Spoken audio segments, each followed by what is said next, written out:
အားလုံးမင်္ဂလာပါ UK Match TV ရဲ့ Facebook နဲ့ YouTube Channel ကနေကြိုဆိုပါတယ်အားလုံးသိထားတဲ့အတိုင်းဒီတစ်ပတ်ကစားခဲ့တဲ့ England Premier League ဒါပွဲစဉ်တွေရဲ့စိတ်ဝင်စားစရာဒီတစ်ပတ်အတွင်းကအခြေအနေတွေကျွန်တော်တို့ကြည့်တဲ့အခါမှာဒီတစ်ပတ်အတွင်းမှာနည်းနည်းလေးထူးခြားတဲ့အကြောင်းအရာလေးတွေကိုကျွန်တော်ပုံမှန်ပြောပြခြင်းတယ် Champion ပြည်သက်တွေရော UK Match TV ပြည်သက်တွေတော့ပေါ့ဒါဒီတစ်ပတ်အတွင်းမှာထူးခြားတာက10နှစ်မှဆိုရင်နည်းနည်းလေးထူးခြားတာကဘာလဲဆိုတော့ Inter Milan နဲ့ Lazio ပွဲဒီပွဲကတော့ Maurizio Sarri ရဲ့ Lazio နဲ့ Simon Inzaghi ရဲ့ Inter Milan ပေါ့ Simon Inzaghi ဆိုရင်သူ့ရဲ့ကစားမဘွားမှာရောနီးပြဘွားမှာဆိုရင် Lazio မှာရှိတာ20နှစ်တောင်ရှိခဲ့တယ်ဒါပေမဲ့လေAntonio Conte ထွက်သွားပြီးအချိန်မှာဒီနေရာကိုဝင်ကင်ခွင့်ရရနေသူလာဇီကိုစွန့်ခွာသွားတယ်။သူနဲ့အတူပဲသူ့ရဲ့ကစားမဟောင်းဖြစ်တဲ့အာဂျင်တီးနားကစားမ Joaquin Correa ကိုပါသူခေါ်သွားတယ်။ Correa က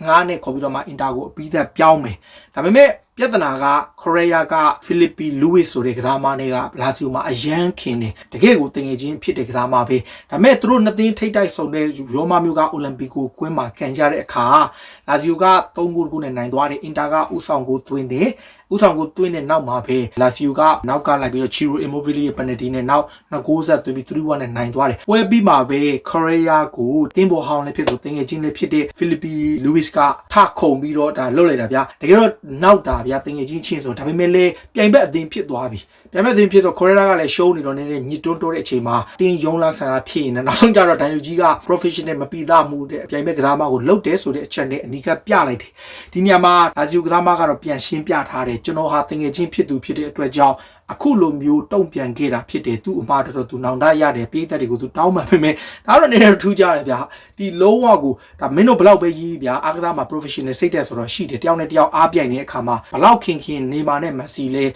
ဒါပြန်ရတာပဲမက်ဆီနဲ့ Suarez လဲပြန်ရတာပဲ Cristiano Ronaldo ကလည်း Real Madrid နဲ့ပြန်တွေ့တဲ့အခါပဲဖြစ်ဖြစ်အသင်းဟောင်း Manchester United ပြန်တွေ့တဲ့အခါပဲသူ့လို့သွားရတာကြီးပဲဒါပေမဲ့ထူးကြတာကသူတို့ကထားပါတော့ပြင်ပမှာသူတို့တယောက်နဲ့တယောက် grind လုပ်ပြီးတော့ဟိုလုပ်ဒီလို့ဆိုတော့တမျိုးပေါ့ခွေးတွင်းမှာလုပ်တယ်ဆိုတော့အခါနည်းနည်းလေးရုပ်ပြတ်သွားတဲ့အခြေအနေမျိုးရှိအဲ့ဒါကတော့နည်းနည်းလေးဒီတစ်ပတ်မှာဒီ hotline ဖြစ်တယ်နောက်တစ်ခုကတော့ဒါ Tottenham နဲ့ဒါ Newcastle ရဲ့ကန်နဲ့ Super Sunday ပွဲမှာနောက်ထပ်ထူးကြတာက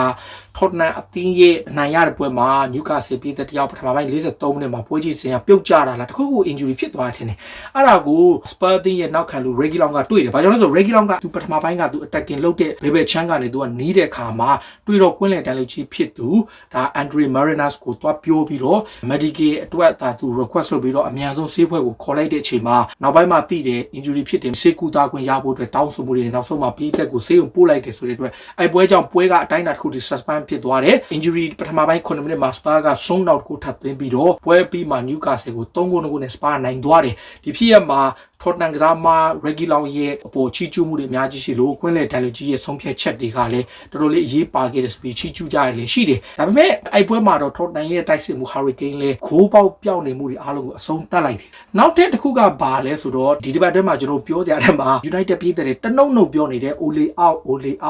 out နဲ့ပြောနေတဲ့Ole Gunnar Solskjaer ကတော့ဘယ်လိုပြောမလဲ United ကခက်တီပဲတုံ့ပြန်လိုက်တယ်ရလက်လဲဆိုးတယ်ရှုံးပွဲလဲတွေ့ထားပေမဲ့ United ကဘာပြောလဲဆိုတော့ Manchester United အသင်းရရောဘုတ်ဖွဲ့ကရောအသင်းပိုင်ရှင်ဖြစ်သူတွေက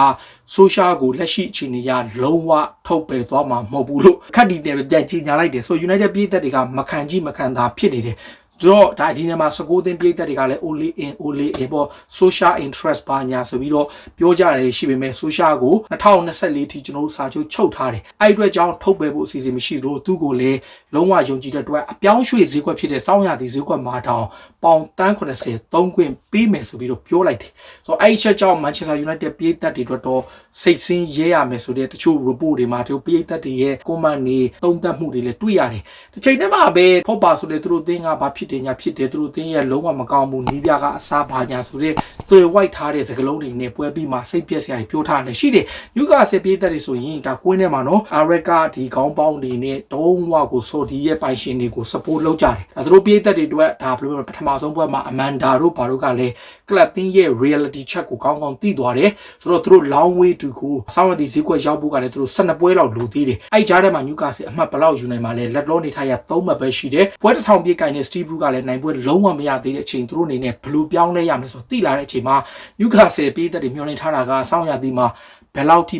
သုံးမယ်ပေါ့တကယ်တမ်းကျတော့ဆောင်းအသီးမှာ Manchester United ကမှတန်း80ရအောင်မယ်ယူကာဆေကိုတန်း90ပဲသူတို့စသုံးမယ်ဆိုပြီးသတင်းတက်လာတယ်ဒါကတော့အခုလောလောဆယ် report တွေမှာဖော်ပြချက်အရာယူကာဆေအသင်းဒီလောက်ပဲသုံးမယ်ဆိုပြီးပြောထားတယ်ပြီးတော့နောက်တစ်ခုကသဘောကျတဲ့နောက်တစ်ခုက Jurgen Klopp ကတော့ဒါသူ့ရဲ့ကစားမမိုဆာလက်ကအကောင်းဆုံးဘာညာဆိုပြီးချီးကျူးထားတယ်တကယ်ကြောက်လေမိုဆာလက်ရဲ့ form ရလေခြေစွမ်းရလေတကယ်ကောင်းတယ်လို့တော်တော်လေးကိုခြေစွမ်းပြတယ် Manchester City နဲ့ပွဲမှာရောဟိုတနေ့ကပွဲမှာပါသူ့ရဲ့ solo goal ကိုကြည့်ရင်တွေ့နိုင်တယ်နောက်တစ်ယောက်ကဘာလဲဆိုတော့ Chelsea တီးပြဖို့ Thomas Tuchel ကျွန်တော်တို့အသင်းကအမှန်တိုင်းမျိုးကျွန်တော်နောက်ဆုံးမိနစ်20မှာတယောက်ရုပ်နဲ့ကစားတယ်လို့တော့ကျွန်တော်တို့ထင်ရတော့ငိုတဲ့ Brentford ကလုံးဝကို momentum ရပြီးတော့ တောက်လျှောက် pressure ပြီးတော့ရတာနဲ့ long ball ကြီးပဲတင်တယ် every single cross time မှာသူတို့ကအမြဲတမ်း first ball မှာလည်းသူတို့ဥတယ် second ball မှာလည်းသူတို့ပဲဥတယ်အချိန်ချင်း9ရနိုင်ဝင်ရှိတယ် Brentford နီးပြ Thomas Frank ဆိုရင်ဘာပြောလဲဆိုအဲ့ပွဲမှာတခြားပွဲမှာဒါဆိုရင်ကျွန်တော်တို့ဒီလိုအခြေအနေမျိုးမှာပြားတယ်10ချိန်ကကျွန်တော်တို့9ချိန်အောင်နိုင်ပြီးတော့ဒီနေ့ပွဲကကျွန်တော်တို့တော်တော်ကိုကန်ဆိုးသွားပြီးတော့ရှုံးသွားတဲ့အထိဖြစ်သွားတယ်ဆိုပြီးသူတို့ရဲ့ရလက်ဘောကိုလုံးဝကိုဒါဘယ်လိုပြောမလဲစိတ်ပြတ်သွားတာတော့မဟုတ်ဘူးဒါပေမဲ့ကစားမတွေရဲ့ performance နဲ့ကစားမတွေရဲ့ကြိုးပမ်းမှုကိုသူတို့ appreciate လုပ်တယ်ဂုဏ်ယူတယ်လို့ပြောခဲ့တယ်ဒါပေမဲ့ Chelsea နီးပြဘက်ကတော့ဘာပြောလဲဆိုတကယ်ခပ်ပွဲတစ်ခုကိုကစားရတာဖလားပွဲတစ်ခုလုံးဝကိုသူသေးကိုသေးအကျိတ်နေနဲ့လုံးဝအနိုင်မခံရှုံးမဖေးရှုံးသွားလဲဘာမှမဖြစ်ဘူးနိုင်တော့အမျက်ပဲဆိုပြီးတော့အသေးအတန်ကစားသွားတယ်ဆိုပြီးတော့ဒါပြိုင်ပွဲအသင်းကိုချီးကျူးလိုက်သူတို့ခက်ခဲရင်ဆိုင်ခဲ့ရတဲ့အကြောင်းကိုလည်းသူတို့ချီးကျူးလိုက်တယ်ဒါလက်ရှိအနေထားရတော့ဒါ Chelsea Arsenal Liverpool Manchester City Manchester United အားလုံးကို surprise ဖြစ်အောင် Brentford ကစားသွားတယ်ထူးခြားတာကဘာလဲဆိုတော့ကျွန်တော် La Liga တို့ Serie A တို့ Bundesliga တို့တခြားလိတွေတော်တော်များများကိုကြည့်လိုက်ဗျာတခြားလိတွေတော်တော်များများကိုကြည့်လိုက်ဘာတွေ့ရလဲဆိုတော့ Champions League ကန်တဲ့ခါမှာ Premier League ကတော့ရုပ်တံဝင်ငွေအရန်ရလို့သူတို့ရဲ့ league position ရအရန်ကို favor မပေးလုံးတဲ့အခြေအနေမျိုးနဲ့ပွဲစဉ်တွေကို fix လုပ်ထားတယ်ဥပမာထားပါတော့ Arsenal ဆိုရင် Monday night မှာကန်မယ်Monday night ပြီးတာနဲ့ Friday မှာထပ်ကန်မယ်ဆိုတော့အင်္ဂါဗုဒ္ဓဟူးကြာပြီဂျားထဲမှာ3ရက်ပဲနားပြီးနောက်တစ်ပွဲထပ်ကန်ရမယ်ပထမတစ်ပွဲကန်တဲ့စနေနေ့ပြီးတဲ့အချိန်ကနေစလို့သူတို့မကန်ရတာဗျစနေနေ့9ပွဲမှာကန်တဲ့ပွဲကနေပြီးနိုင်ငံသားပွဲ2ပတ်နားတယ်ဗျပြီးတော့ဒီတစ်ပတ်မှာလည်းတောက်လျှောက်မကန်ရဘဲတောက်လျှောက်နားပြီးတော့မှကန်မဲ့ကန်2ပွဲကြတော့သူအရန်ကန်နေတယ်အဲ့လိုမျိုးပေါ့ Premier League မှာဥရောပပွဲရှိသူတို့ feature ကိုသူတို့ဘာသူဥတည်ပြီးဆွဲပေမဲ့ La Liga ဆိုရင်ကြည့်ဗျတောင်အမေရိကဆိုပွဲကစားထားတဲ့အတွက်ကြောင့်ဆိုပြီးတော့ Atletico Madrid နဲ့ Granada ရဲ့ပွဲတို့ Real Madrid ရဲ့ Athletic Club ပွဲအပေါင်းတချို့ပွဲတွေရွှေ့ပေးတယ်တချို့အသင်းတွေရဲ့ပွဲပေါ့ပြီးခဲ့တဲ့တစ်ပတ်တုန်းကမှတ်ရSevilla တို့ Barcelona တို့ရဲ့ပွဲကိုလည်းသူတို့ရွှေ့ပေးထားတယ်ဒီလိုမျိုးတော်တော်များများလုပ်ပေးတယ် Premier League ကတော့ all about money ပဲလုပ်နေပြီးတော့ဒါကစားသမားတွေပေါ်ရလုံးဝမကြည့်ဘူးဒါကြောင့် Real Madrid ရဲ့ဂိုးသမားဖြစ်တဲ့ Thibaut Courtois ကဘာပြောလဲဆိုတော့ဥရောပဘောလုံးဖွဲ့ချုပ် UEFA ရော FIFA ရောကသူတို့ရဲ့ပြိုင်ပွဲတွေအတွက်ကစားသမားတွေရဲ့စိတ်ခံစားမှုကစားသမားတွေရဲ့ကြံ့ခိုင်မှုအနေထားကိုလုံးဝမကြည့်ပဲပတ်စံတစ်ခုတည်းကိုပဲ UTB လုပ်တယ်ကစားသမားတွေအနေနဲ့ injury ဖြစ်သွားနိုင်တဲ့အခြေအနေမျိုးတွေအများကြီးရှိနိုင်တယ်ဆိုပြီးတော့ပွဲတွေဇက်တိုက်ကြရမှုအပေါ်ကိုဒါသူဝေဖန်ပြစ်တင်ထားတယ်တကယ်လည်းဝေဖန်စရာပဲဘာကြောင့်လဲဆိုတော့ကစားသမားတွေအပေါ်ကို